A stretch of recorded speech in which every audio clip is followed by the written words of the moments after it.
Friday the 13th is easily one of the most iconic horror movie franchises out there. With its many sequels, the classic slasher formula, the notable villain of Jason Voorhees with that unforgettable hockey mask, and his iconic jingle of Jason's dead mother Pamela coaches the masked boy who cannot be killed into slaughtering the camp counselors that let him drown to his death many years ago. Unfortunately, the first Friday the 13th video game for the NES back in 1989 was a very underwhelming experience. I'm not so sure that I approve of a game where the camp counselors have to defeat the disembodied floating head of Pamela Voorhees by shooting projectiles at her. But I do approve of the new Friday the 13th The Game, I guess.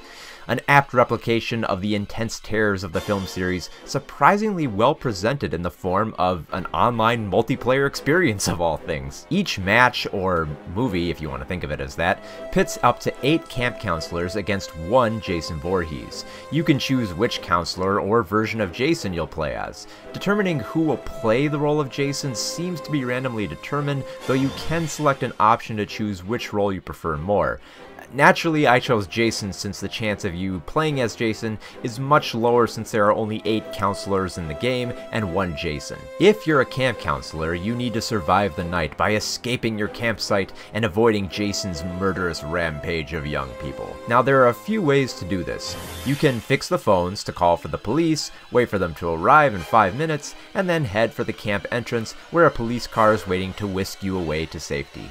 Another way is to fix up one of the 2 cars by finding a battery, some fuel, and car keys to drive your way out of Jason's killing grounds.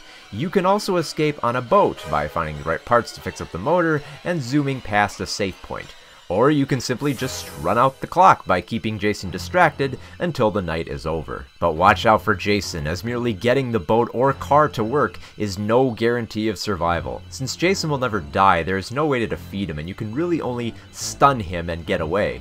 There are thankfully plenty of items to help slow down the hockey masked murderer.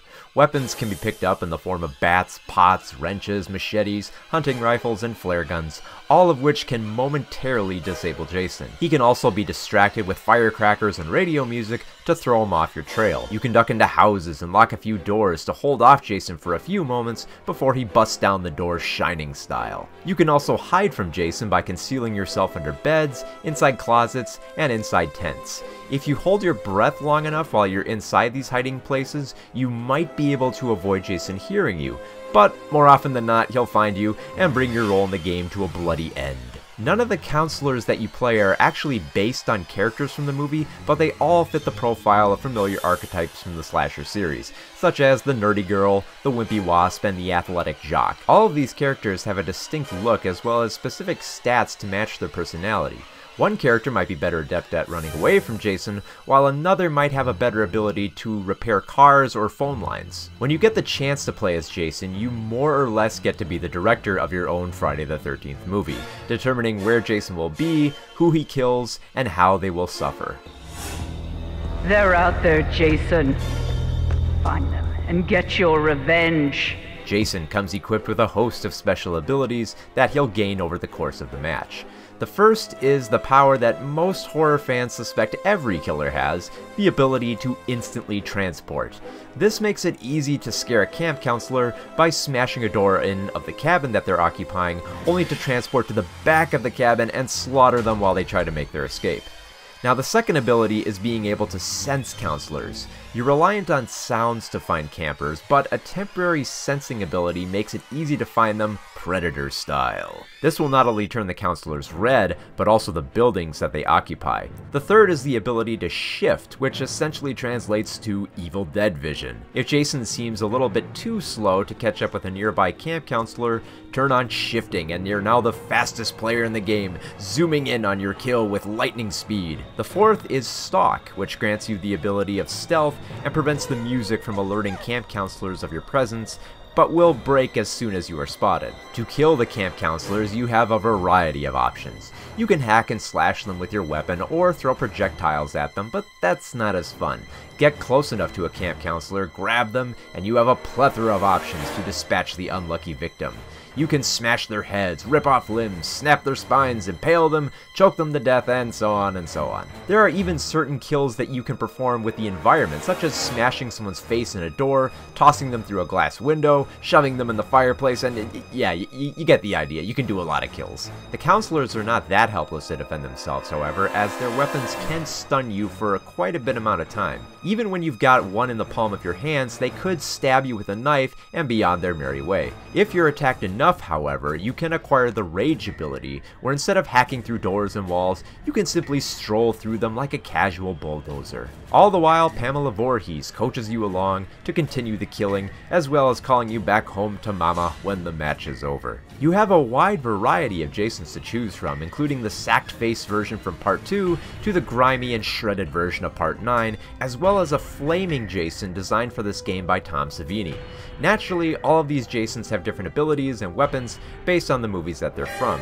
The Jason from Part 3 has the ability to run, while the bulkier version from Part 6 can only casually stomp a tad faster. The makers of this game clearly had an eye for detail in their depiction of the Friday the 13th franchise, as they must have gone back to analyze Jason's capabilities in each film to match his persona quite well. The only part of the game that feels a little bit off is, well, the locations, and this is more of a complaint for someone who's a fan of the films than a casual gamer who has never seen a Friday the 13th movie. You can choose from a few familiar locations where the match will take place, including Camp Crystal Lake, Higgins Haven, and Packanack Park.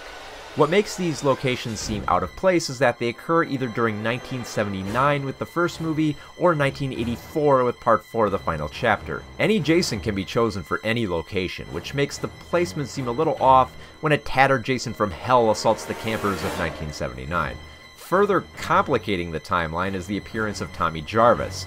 No, not the young Tommy Jarvis that was such a freak he killed Jason in Part 4, and no, not even the freakier Jarvis that more or less became Jason in Part 5. If you die as a counselor, one of the living players can radio for help, and you can re-enter the game as Tommy Jarvis from Part 6, ready to take Jason on with a shotgun at the ready. It's a little strange for messing with the characters and the settings, but still kind of amusing to believe that Jason is time traveling with Tommy Jarvis following him into the past. The atmosphere is perfect, as the music hits all the right beats for signaling when Jason is near, growing more intense and slasher-worthy as he zeroes in on his next target. The counselors have typical reactions of desperation when lights are cut and doors are smashed, and their dialogue feels very fitting. Even the gameplay of trying to escape with the car has just the right amount of difficulty and absurdity to feel like a Friday the 13th movie, what with the struggling engine, to the sensitive steering, to Jason's ability to both stop the car and pull you out of it. Some might find this aspect difficult and even frustrating,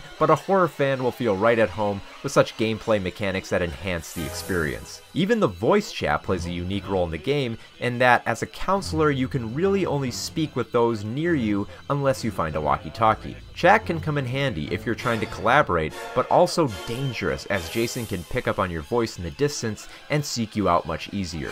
Of course, the chat can also break the experience with some who just want to spam sounds or make as much noise as possible. Not to mention it really takes you out of the game when you can hear Jason speaking.